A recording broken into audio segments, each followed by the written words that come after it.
I mean, I've had to learn the hard way to remember to do that myself. So I was ecstatic to get to do this because it's something that me and a business partner that I do outside of Pinnacle Point talk about a lot. Self-care in general. So, you can look through the salt. No? No? Not flowing for you. Is it a power? Should I point it at the computer? Huh? Are you running it like a PowerPoint? Yep, and it's presenting. Mm.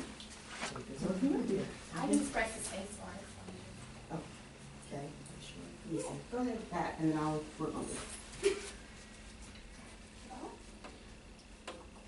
There. Okay. Okay, this is just. There we go. Yeah. There you go. Thank you. You're welcome. It's just a little bit about me to sum up who I am, since most of you guys don't know who I am. I'm a licensed therapist.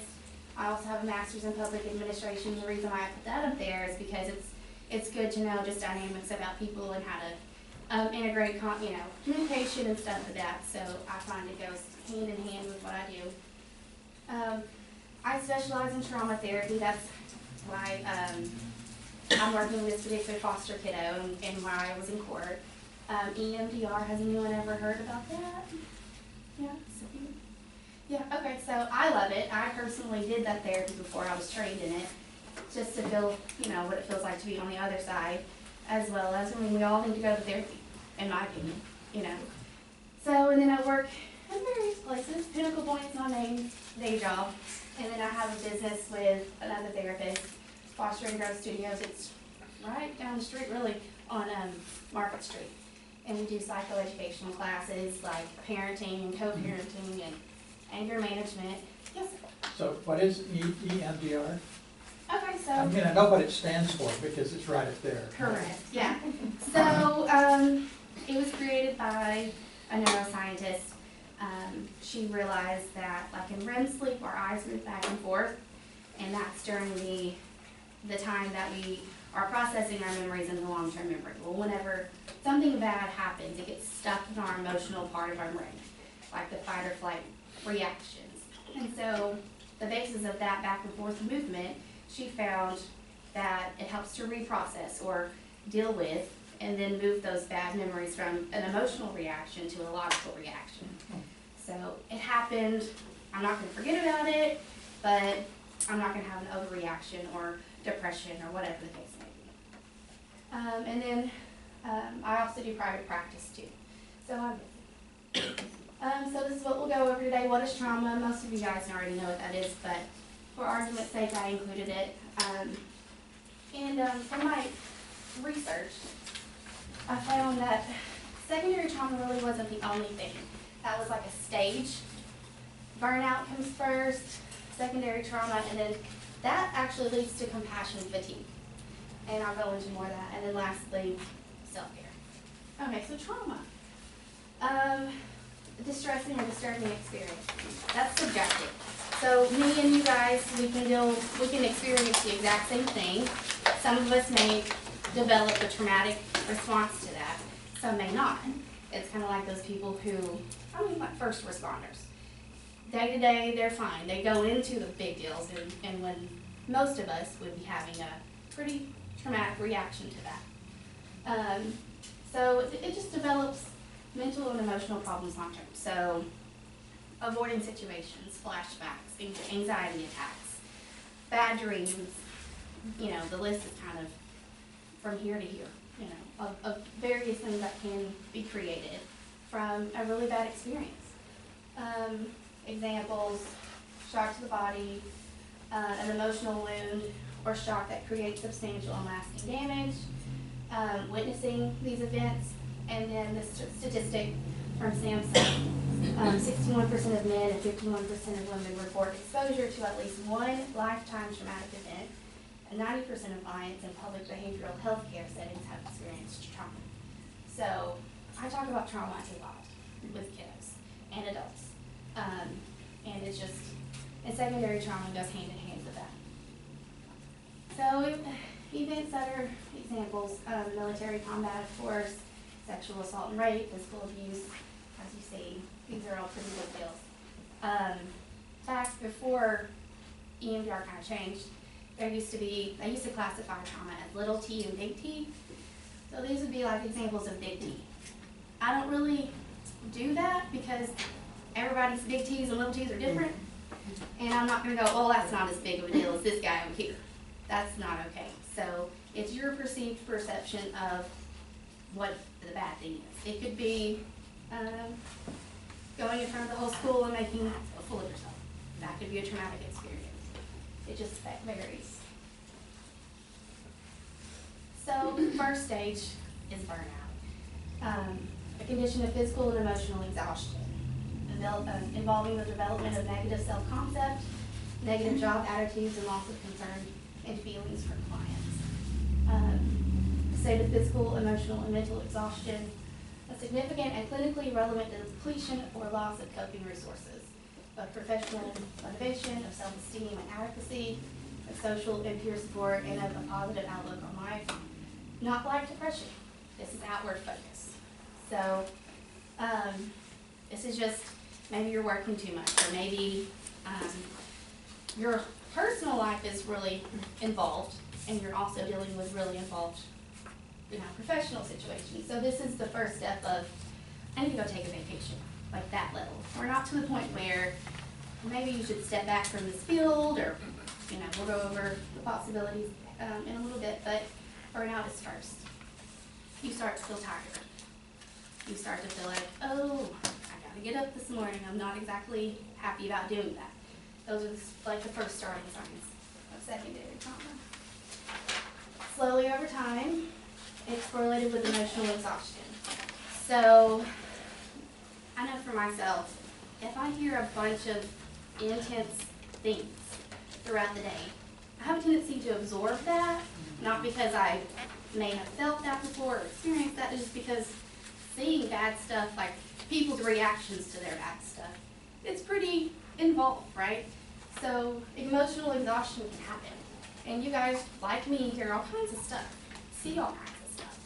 So it's not just stress, it's like taking in what other people are feeling, like that empathy aspect, but past that. Disenchantment, so being overwhelmed with stress of a job and feeling that you are not impacting the client positively. I try not to take ownership of any positives or any negatives. I'm simply the helper, the tool, because if I take ownership of, oh, this client's getting great, and then they have a mistake, then I can then have depression and then go, oh, what did I do wrong? Or what did I do? I could have done this. And so you guys might have similar feelings too. Like, oh, I should have called them more often, or I should have done this, I should have done that. And those should haves can eat away at you.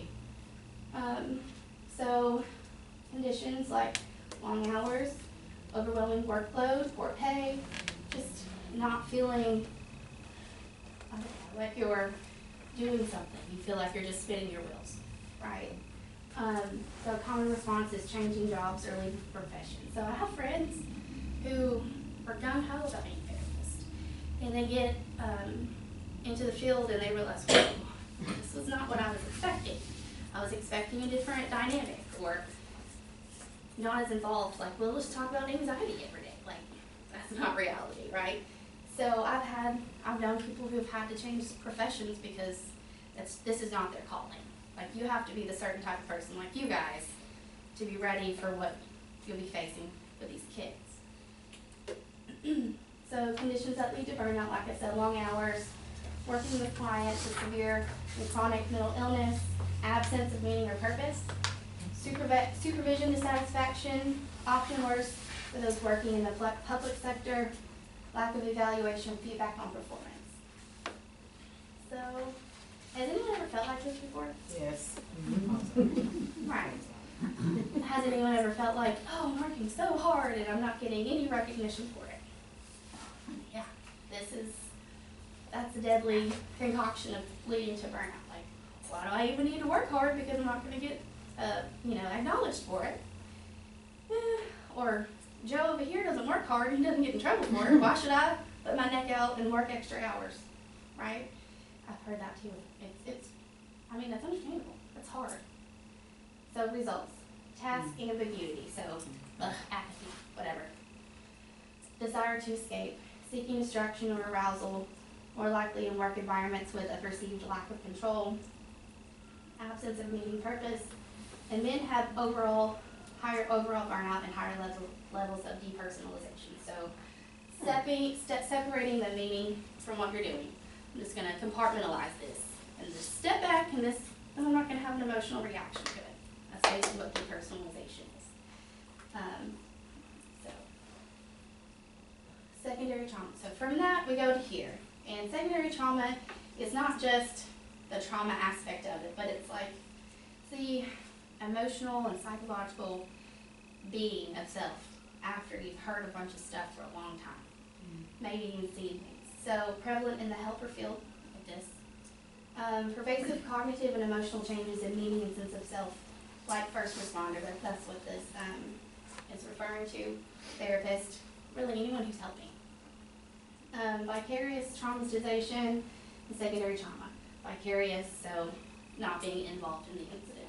Being told details of traumatic events, graphic drawings of traumatic events. So especially if we've had ourselves similar traumatic events, like that trigger, like, oh, that reminded me of this over here on my personal side of it. And that's pretty, that's significant. And if we ourselves haven't worked through it, we may not react like we need to. We may avoid the situation with that person. And in this field, we can't do that. Like, these kids need us. We can't go, oh, today I'm not going to help you because you trigger me. Like, that's not okay. Re-experiencing increased arousal and avoidance symptoms. So, PTSD reactions. Secondary trauma is controversial from what I've researched. It's because some people believe that this is not real. Yeah. I would assume that those people have not had conversations with people like we have. Because it is intensely real, especially for people who, the helpers who have a tendency to, absorb other people's emotions, like that empathy aspect. And that's hard sometimes to compartmentalize. I'm home now, I don't have to take this home. But that's really, really hard to do sometimes. So there is actually in the new DSM-5 an actual diagnosis for PTSD through vicarious traumatization if it's severe enough. Oftentimes in the DSM it kind of gives the examples of first responders and things like that, but that's just an example. Like, if you go to work every day and you hear really bad stuff every day, same difference. And then if you don't ever see any progress or you just hear more and more bad stuff, that's going to be really hard to cope with and want to get up and go to work every day. And you have to be okay to be able to help these kids. So, slow onset from compassion fatigue to secondary trauma, or may have distinct onset due to working with a particular client. Some people have more trauma histories than others. Again, if you're triggered personally based upon what you hear from this particular client, that's going to be really, really hard unless you work through it yourself. Symptoms that do not resolve within 4 weeks. So this kind of goes back to the DSM-5 PTSD diagnosis. Intrusion. So these are the thoughts and dreams and flashbacks, or it could just be distressing thoughts that constantly pop in our head, like we can't make go away. Or we do, but they keep popping back in. Something that's making our functioning problematic. Avoidance. So thoughts, means, memories, feelings, people, places, conversations. So if I avoid things, they'll go away, right? No, not at all. I don't know how many times women have to say that. Oh, avoidance works. I had no idea. No, it doesn't work at all. If anything, it just, like a virus, it just grows in the background. So if you feel like you're trying to avoid, a certain time of day, or I don't want to go to this place because I remember when this happened, or I'm driving down the street, oh, I was here at this house and this happened, or I heard about this happening here. You just have to be mindful of things like that because it can get out of control. Cognitions and moods. So negative beliefs, thoughts, moods, blaming, anhedonia, detachment. So feeling, right? It gets so severe that we're just kind of apathetic, or starts inwardly going, I'm a bad therapist, or I'm a bad advocate, or I really messed up, or why did I do that? Like all these things that self-deprecating, that it's not helpful. Because if we did something wrong, okay, let's logically deal with that. But in these instances, it's not really logic-based. It's emotional reactions based upon, you know, the feelings that we have, these reactions that we have to bad stuff. Arousal reactivity, so, you know, irritability, anger, hypervigilance. So these people, I mean, anxiety times 10, 100, constantly being aware of what's around them, where are we going, what are you doing, what was that look for? You know, constant questioning, trying to make sure that they're okay. Concentration, memory issues, and sleep problems. So who's at risk, right? Nurses, teachers, I mean, that's everyone. Yeah. I tried to think of everyone that I could that really deals with the stuff. Everyone feels left out. I included you guys too. That's what I'm learning, right? Thanks. You're welcome.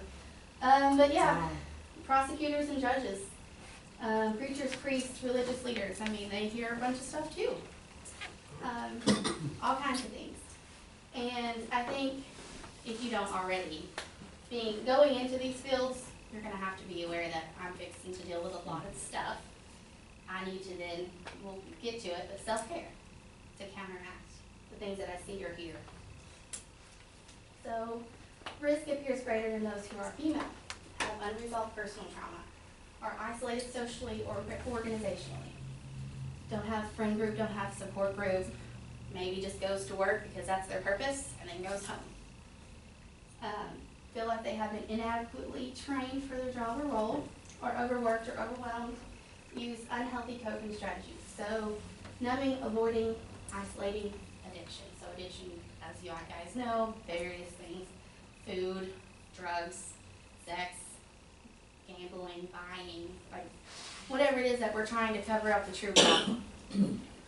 So protective factors: longer duration of professional experience, perceived supportiveness of management, and recognizing warning signs early and being proactive. Self-care. So when this gets to compassion fatigue, these are the people that they're burned out, like past burned out, they're struggling, and you might even be worried about them because they've absorbed too much and they're at their threshold. Reactions due to overexposure to other suffering. Cumulative effects over time.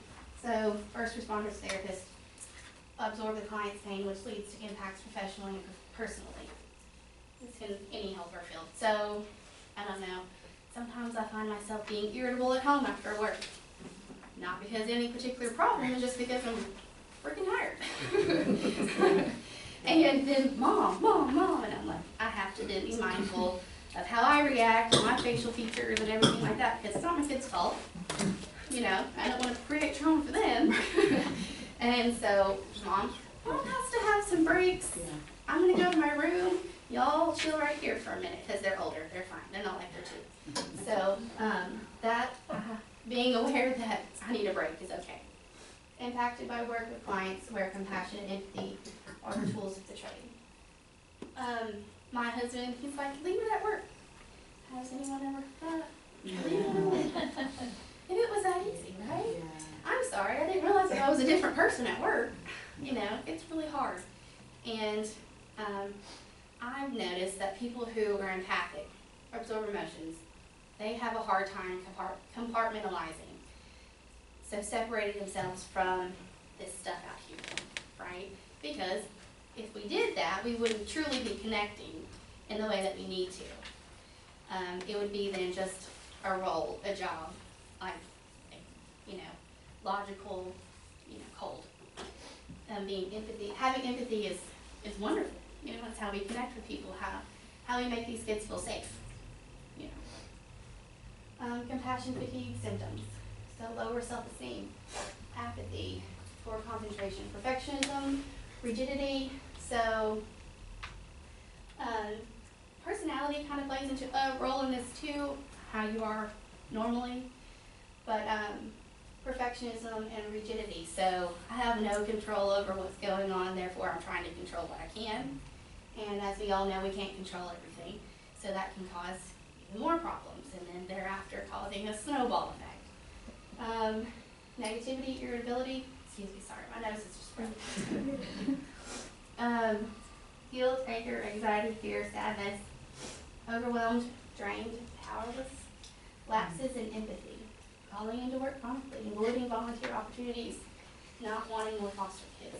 So I know you guys work with families who go through the ringer for foster families, right? It's a hard job too. I have a good friend that's a foster family, and it's been hard, right?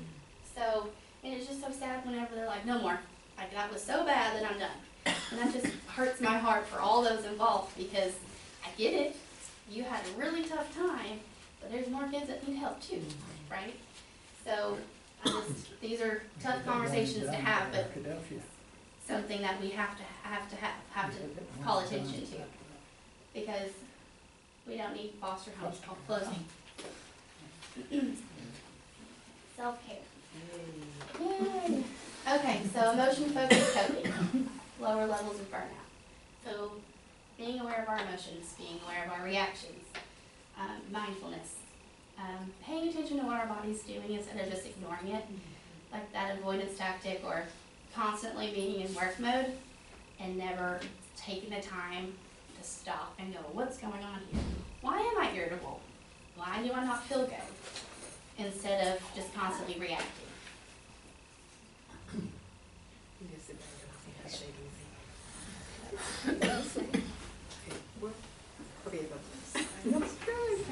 Feels awkward, doesn't it?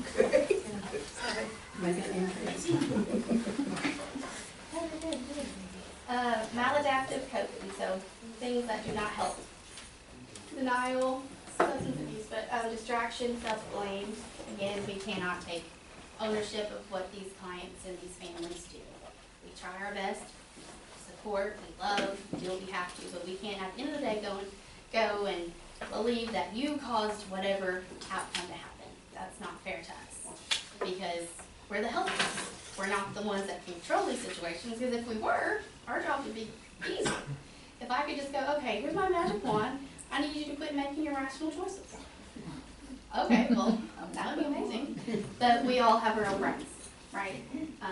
Which is a good thing. I don't want to control anybody else. That sounds terrible. Ongoing. So cannot expect yourself to stop when needed.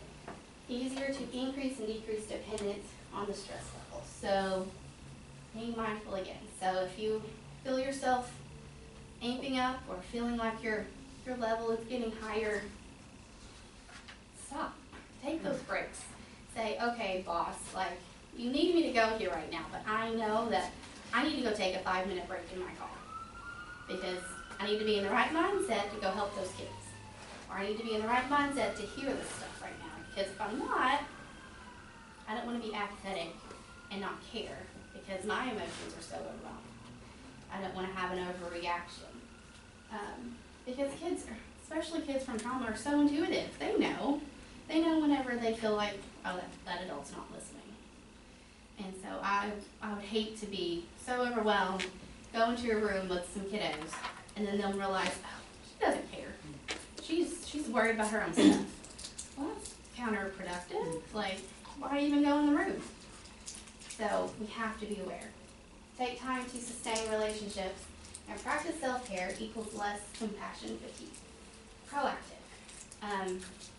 In my therapy in general, I'm all about being proactive, trying to teach people to be proactive instead of putting out the fires all the time. That's so draining. Even in general, in life, take out the helper part. We constantly putting out fires is old, retiring. Tell me why. Whenever we can take 5 more minutes to be mindful and self-care, you know? You pointing at her? He thinks I put out fires. I don't put out fires. You don't. They don't give me fires. But I mean, if your phone call, for instance, people who are on call a lot, when do you have time to calm down and do what you need to do whenever your phone is ringing? I need you to come here, I need you to do this, or this person needs you right now. I need you to allow this kid to come in your home as foster parents, or DCFS workers. I mean, they get called in the middle of the night. Their job's tough, and they have so many kiddos to deal with, and as we know, sometimes their results are not the best, and which makes me sad because we need those roles too.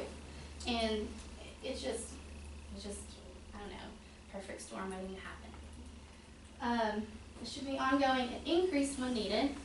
Trauma-informed self-care. Being aware of one's own emotional experience in response to exposure to traumatized clients. Planning, engaging in positive coping strategies, such as seeking supervision, attending trainings on secondary trauma, working with a team, balancing caseloads, and work-life balance. So, Children and Youth Services review. That's easier said than done. It is really hard, and I empathize with all you guys. It's okay to say time out, right? But we also have to be aware, like if we personally have trauma, you guys need to talk to someone if you haven't already, because at some point you're going to be triggered by it and it's going to pop up and you're like, whoa, where'd that come from? Why did I just have that emotional reaction? Maybe this kid or this person didn't realize it, but internally that struck something in me. And so you need to be prepared for that. Self-care. And in the long run, it's good for us. Because again, putting out fires is terrible because we get tired. I don't want to put out more fires. I want to be ready and rested and prepared. Doesn't that sound way better than, I don't know, constantly going, oh gosh, go do this. Oh gosh, gotta make this list. So, instrumental interventions, professional help, like I said. Asking for help. So a lot of helpers don't ask for help themselves. Personality traits, right? If I know I can do it, I can do it. Even though we're stretched so thin that rubber band's about to break, but I can do it. I know I can. It's okay to ask for help. My husband says, it's okay to say no, right? And not feel guilty about it. That's the second part to it. You know, someone asks you to do something or babysit this kid for, on the weekends. Sometimes Sarah needs to go just chill at home and watch Netflix, and that's okay. Saying no and not feeling guilty about it. Physical health, exercising, eating right, and sleeping. Sleeping is the highest correlator to creating more stress. If our brains never get a chance to restart, calm down, or boot off, it's just like computers, then we'll never get a chance. We're constantly then putting out fires in our brain. It needs a chance to shut down, put in those long-term memories and relax. Because if you're constantly anxious, your brains are moving constantly anyway, it needs to shut off. It needs to have the ability to boot back up healthier. And then psychological help. Social support, peer monitoring, supervision. I love my field because I can call up other therapists and we're supposed to do that for 3,000 hours after we graduate and get our license. Done that, it's a long time, but it was worth it because then I could go to a more seasoned therapist. Hey, I'm dealing with this. Can you please help? Or venting for the moment, and that's valuable because I don't know everything, and it's okay for me to ask for help too, right? And share your stress. So I don't know, being able to say, hey, I dealt with this problem, and someone going, really? I had no idea. I had that same problem, but I didn't know if I could talk about it because that would be embarrassing. Sharing and helping is definitely necessary. So everyone's on their phones now. Everyone has an app for something. The one app that's not, it is Headspace. I love Headspace. If you guys haven't heard of it, Yeah, NPR. NPR? Okay, whatever works for you, go for it, man. But Headspace is great because it's calming, meditative type music. You can guided meditations. So sometimes at work on lunch, when I get lunch, I go out to my car and put on something like this and just relax for 5-10 minutes. Like they have varying lengths of time for guided imagery. Take a deep breath. Visualize you're at the beach, but they sound way better than that. But here's some examples of some apps. The left one, but I would recommend that because we always have our phones with us. Anyone done writing down? I saw some writing, so I don't want to change it yet. Yeah, copy. Is it on there? Is it on part of your side? It is, but I Okay. just know some of that print's small, so. Okay. Okay. Self-care basics. So just more compassion, satisfaction, pleasure from doing your job well, and believing it.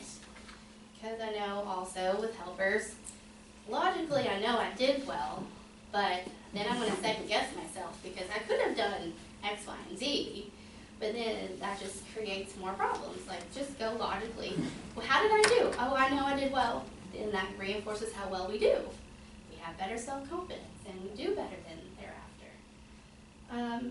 Mindfulness, being present in your own life and work. So, how I explain mindfulness, I'm sure you guys have always heard that or have heard this word, but keeping what's important right here. That's how I explain it to little kids. Make sure, like, visualize that this feeling or what you need to take care of is right here. It gives them a visual representation for something for them to do. And, I don't know, having an internal dialogue. Okay, I'm doing well. I need to take a break. I feel like I'm getting tired. I feel like I am emotional right now, so I might need to take a step back. Things like that. Just being aware of how our bodies change and react. Because avoidance and just staying in work mode only lasts for so long. Spirituality, of course, and taking a flexible stance to counter rigidity and control. We can't control everything. The more stressed we get, we try to get the more that we control. That doesn't work. Make our list and I have to do it this way. And oh my gosh, if I get messed up in the middle, then I have to restart it. Or I've heard all kinds of things. But control only works for so long. Post-traumatic growth. So, satisfaction in overcoming the challenge. It changes your perception of self, interpersonal relationships, and philosophy of life. I'll give you an example. I'm working with a teenager right now and who has gone through a lot of trauma herself. And I do it's called parts work. It's parts of self and labeling internally, like the things that we deal with. Okay, so for instance, for her, she has 3 parts of self. There's survivor, the child, and the damaged goods. Damaged goods are the ones that, for her, went through the trauma. So I really like working with that and EMDR because it gives it a face to what we're dealing with. It's more tangible instead of just ethereal, right? And in those selves, she attributes an age of herself. Like, this damaged goods is 9 years old because at 9 years old, blah, blah, blah happened, right?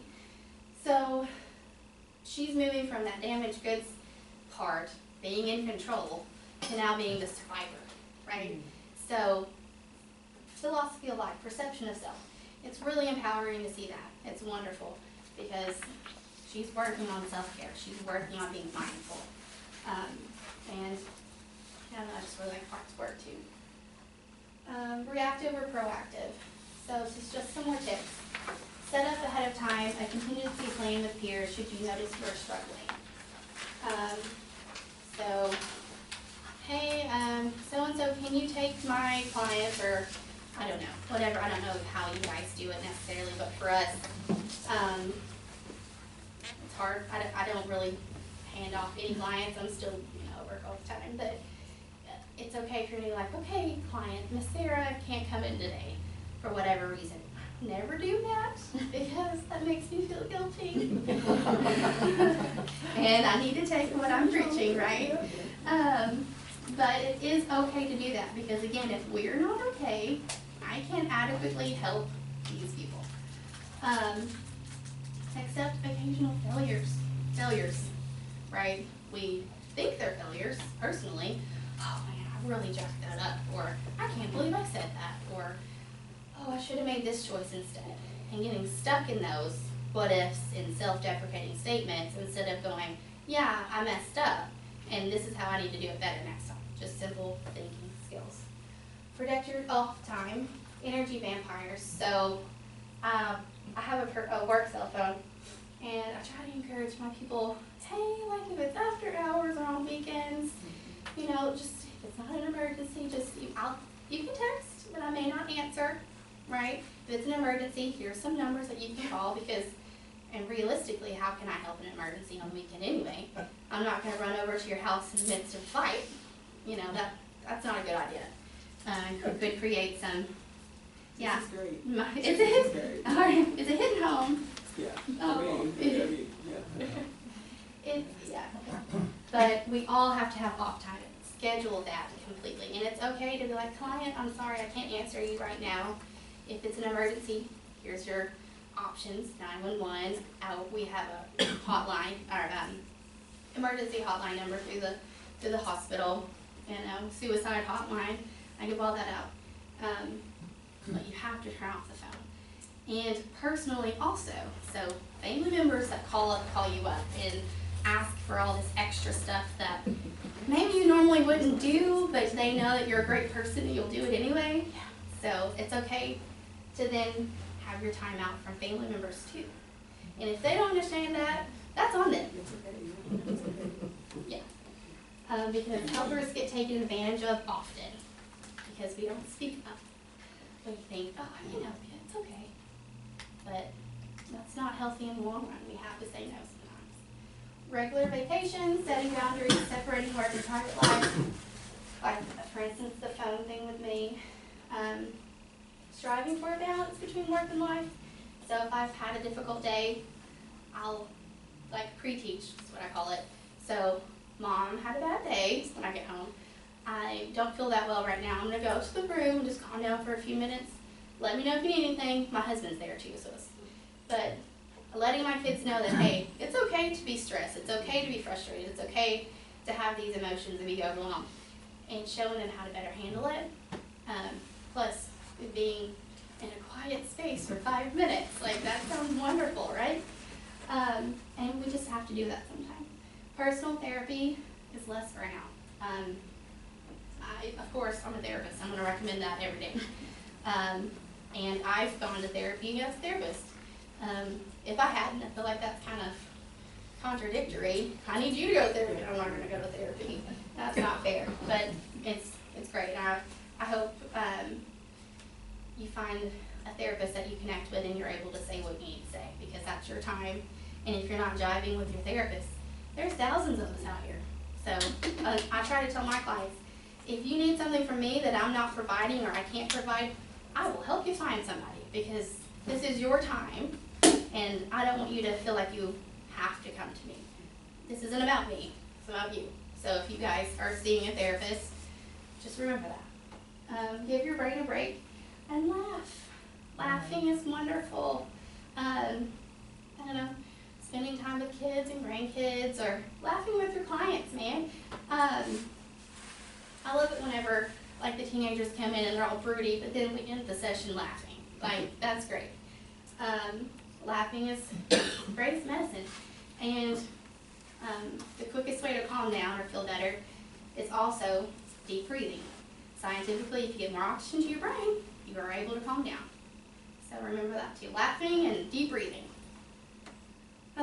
So Pinnacle Point, that's my day job. Yeah, so we have individual and family sessions available. Takes most insurances. It doesn't take Medicare. I'm not sure exactly why. But we have adult clients also. And that's in Bryant, but we have clinics in Hot Springs and Fordyce, Little Rock, of course, like all throughout the state. This is my business. So this is what, of course I love my day job, but I just really like giving classes. Just psychoeducational classes, anger management, co-parenting. That's probably my favorite to see. It's tough because that's parents through divorce, right? And they're bringing in some feelings. And I do it one-on-one. Like, we're not together. This is not couples therapy. Like, we're past that. If you're getting divorced, we're past that. And it's not going to be healthy for both in the room. So most of the time I have both of each couple or each person in the relationship. But it's great because I teach, what do the kids need, right? You holding grudges and talking mess about your wife or your ex-wife, ex-husband is not productive. These kids hear it. And getting to see these, oh my gosh, I didn't even think about that. That's great to know. Or, I mean, I just really like the co-parenting one. I love them all, but me and Lauren, we've created all these from ourselves. So extensive research and time, and this is kind of like our baby. So, and then we have like every other Sunday, the tea group. So it's from ages 13 to 17. It's free. I don't do it because my daughter goes to it. So it's her time, but Lauren facilitates it with some other parents. And you might on Sundays in the afternoon see a group of kids downtown here picking up trash and stuff. Like they do activities and it's positive focus. It's really good. My daughter loves it. So just want to let you guys know that. And it's the one we're above the Republican headquarters, you know. Yeah. And that's it.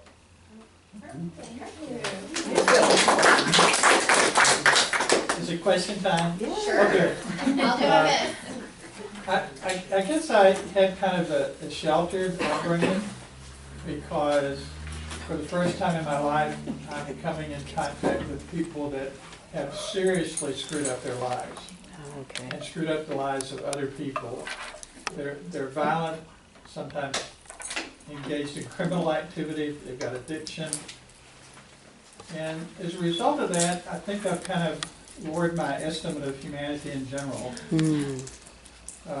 And I hope it doesn't go a lot lower, but you know, there was a time when I thought, yeah, you know, most people have a moral compass, they're basically good, and they eventually will make the right choices and do the right thing, but that's apparently not true.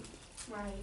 So I want to be realistic, but I don't want to sink any deeper in writing off possibilities for people that are screwed up. Right.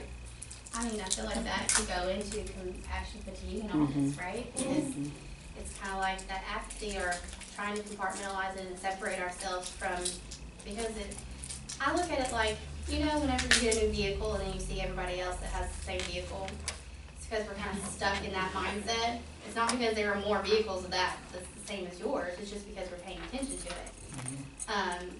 So since you're in the thick of it a lot, that's, I think, what I've found to be, it's hard to get past, oh, there's people who take care of their kids. Okay. Because we do see the thick of it. And keeping that positivity, you got to. So maybe some more self-care could help you. Because I don't want you to lose more hope in humanity, because there are good people out there. I mean, of course we know that, but I mean, whenever you look at the news and everywhere you turn, there's bad news and bad situations. So I know for myself, I can't watch the news At all. I don't even turn it on. I can't. I watch like big picture stuff. I know what the weather's gonna be like, but I know that that's gonna make me feel like that. Like, well, there's crap everywhere. Yeah. Well, why do I want to leave my house? Yeah. So I just know that for a fact that I can't absorb that. Right. Did I answer your question? Yeah, to the extent that it has an answer. Yeah, right. Right. Yeah. But I feel like probably quite a few people in this field probably have felt similar, for sure, because we're in the thick of it and we see a bunch of and hear a bunch of the worst of the worst, and you see the kiddos that are affected by it. I find it interesting that men burn out quicker, but women are more at risk for secondary trauma. So Right. I'm assuming it's because they don't like to communicate as much as far as like, I need help, but that might not be true. I don't know. What are your thoughts on that? I realized that too. Yeah. I wasn't gonna, because that could be controversial also. Yeah, right. But I'll put But it out that's a there. good point. I don't know. What do you guys think? I mean, there are some guys in the room. What do you think? Why would y'all burn out quicker than us, but us be more at risk to burn out?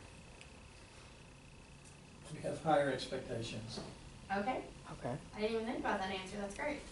Anything else? I think more women are in the helper role than men. So I think it's just more numbers of women Yeah, are in that. Yeah, I think that's true. everybody is, but yeah. Yes, sir. men want to fix things. Yes, that's Okay. what I was gonna say, yes. And when we can't fix it, we get Go ahead and say it. emotionally, we get pissed. Yeah, Yeah, yeah. And exactly. we Yeah. see the needs, we want to tell them what they need to do. Uh-huh. We give them advice. It's like dealing with your own kids. Hey, you're headed toward the cliff. Turn. Yeah. But they won't listen to you. And they just keep going faster and faster toward the inevitable. And you're like, why am I pouring all my emotions, strength, love, wisdom, money into this situation? I'm jumping off this airplane. I'm bailing. Yeah, And that's what a man feels. That kind of goes, that's what I'm expecting, and I'm expecting that there'll be a fix, you know? right. That's Men my, are more, like, women are fixers too, but you guys are logical, most, Yeah. more often, right? Yeah. You have more logical based thinking. And in that, this is a problem, why don't you fix it? That's clear. It's that easy. Yeah, Yeah, that's I mean- personality, that goes into gender roles, it's a lot of stuff, yeah, but I think having been in this field is good because you balance out us Yeah. who maybe are more emotional, like it's okay, Mom, it's okay. And we maybe While make we more suffer, excuses, right. but While we I suffer. think we need both dynamics in this field for sure. Yeah. Exactly. Yeah, so I agree completely. Fixers, and my husband's all the time, if there's a problem, why don't you fix it? Like, that black and white, right? So how do we keep them from burning out? Talking, Yeah, acknowledging Yeah. that we can't fix everybody. yeah. And you know what? In certain circumstances, whenever you feel comfortable with that family or whatever, being kind of explaining that. Like, it's hard for me to see you continue to fail and have difficulties because I want to fix it for you. I don't like seeing you struggle like this. It hurts my heart for you, Yeah. right? And that may give them a different perspective. Maybe you guys already do that, but I'm really big on giving more information sometimes about how we feel. Because, for instance, like I'm in my room and I may be sitting quietly while they're quiet because I'm thinking what we should do next or what I should say. And that makes anxiety happen because they're like, why is she quiet? What is she doing? So, like, giving more insight, I think would help too. But, and then always therapy, you know. And that's difficult sometimes for men to go to therapy. It is. Because, again, there's a problem, fix it, right? Yeah. Yeah. You know, I'd just like to make a comment. Spirituality was mentioned in here, and you know, I'm in recovery, so I have to do stuff every day. You know, I have to really take care of myself, and I found that looking at Buddhism sometimes has some these self-care things right in there. You know, like being compassionate with ourselves and others, and you know, having a detachment from things, and acceptance that, you know, this is just the way it is, this is just the way that person is, and I can only do what I can do. Yeah. And then, Yeah. that's all I can do. There you go. And Yeah. that's, I love Buddhism, to be honest with you. I Yeah. mean, there's great aspects to all religions and religions, spirituality stuff. Yeah. I mean, we can learn so much from different perspectives, in my opinion. Yeah. But Buddhism is great because it's about compassion, and it's about taking a step back and looking what people need, you know. Yeah. And I don't know, and then that goes into like yoga. Yes. Yoga is great. It's also good health and exercise, and it's low impact too. So We may have a yoga session, guys, just so y'all know. Yeah, I meditation. have a friend that does it. Yeah. Yeah. Oh, Nita can lead it. That's right, Nina. I forgot you have like expert You yoga skills. You love yoga though? That's great. You love yoga's great. I need to do it more often. I have a good friend that's certified. I think she teaches at Bishop Park. Okay. Yeah. Robin. Robin, I haven't met. Okay. I think there are others. But Robin, what's her married name? I just know her from growing up. I think it's Henderson, Robin Henderson. But she's certified in it. Yeah. I can always ask her Okay, I'll let to you know. get with you. I'll just let you know. We'll bring our mats. I know. Yeah, that'll be fun. Oh, I like shooting guns. Good. Oh. Let's shoot some guns. We'll have to talk about that. Okay. Hey, I've done that before too. There you go. Yeah. Blow some stuff up. So are there any tools that you all already use for self-care? honestly, because I tell you, I love the fact that you pointed out it's okay to say no, and it's okay to take your own time and be by yourself, women and men. Mm-hmm. I had to learn that the hard way. And when you're at the point of going off on any and everybody in your life for no reason, and we've all been there at some point or another because we haven't grieved correctly, or we haven't taken time for ourselves, even if it's 5 minutes alone, watching your favorite Golden Girls or whatever, like, take the time. When you don't do that, you will explode. Yeah, I love Golden Girls. It comes on every night, by the way. Well, you know, Take the time. my dad always told us, because he knew what we were gonna do when we were teenagers, he would say, everything in moderation. Yeah. And that goes to recreation, that goes to work, that goes to throwing time with your spouse, throwing time in with your CASA kids, that, you know, there's only so much you can do. Everything in moderation. Now, when you're doing whatever it is you're doing, give it 110%. But you gotta know when it's time to back off. Yeah. And when you gotta go. When you gotta do this and when you gotta do I like that. It's great. That's great. True. That's I great. think the breathing too. that. Yeah. There's Just different to- techniques. for And that drop too. that and Yeah. drop those shoulders, Yeah. because you'll be like, Oh yeah. like I haven't, you're like, ugh. Yeah. And then you realize that's your body talking to you. Exactly. And you're like, oh my gosh, I didn't realize my shoulders were at my ears. Well, Yeah. that's a Right. really good thing to point out, and this sounds silly, I get it, but talking to your body anyway, like realizing, oh, I am stressed out right now. It's just another layer, because I guess it depends on how you process things, because I'm a talker, so I'm more outward about it. Some people are more introverted, and so they process internally. So just being that mindful state. In EMDR, one of the aspects is called a body scan. So being mindful of notice any changes. Like I don't give any positive or negative, push. You notice any changes about your body, and if it's a yes, what is it? What is that related to? Mm. Oh, that's related because I had a conflict with so-and-so earlier today. And I guess I'm still thinking about it, didn't even realize it. So just taking that time to be mindful and do that exercise. Like, why is my stomach hurting? So somatic responses, which is your body's response to stress. Like stomach hurting, hey, getting the tense right there. Yeah. Okay. Anyone else? I worry about the caseworkers. I They apparently have a pretty short life in their career as a caseworker, and they move on. And just wonder if there's anything we can do to make their life less stressful. That's a good question. I don't know, because it goes into bureaucracy and all that jazz from DHS, right? They sometimes have hundreds of kids on their caseload, and it's just unmanageable. And I get that they burn out quickly and they don't get paid very much. I know that's not why we're in this field, but if we're not compensated for our time and we don't feel appreciated, then we're going to stop doing it. It is very sad. Yeah. I've known multiple people I can't even last a year. Yeah. Yeah. So, being a former caseworker, the one thing that stuck out to me is when CASAs, judges, my supervisor, whatever, just checked in on me. Didn't ask me for anything. Didn't say, hey, I need a form. I need PACE. When you going to be in court? You didn't call me back. None of that. Just checked on Aronica. And literally let me have a 5-minute conversation with what was going on in my life.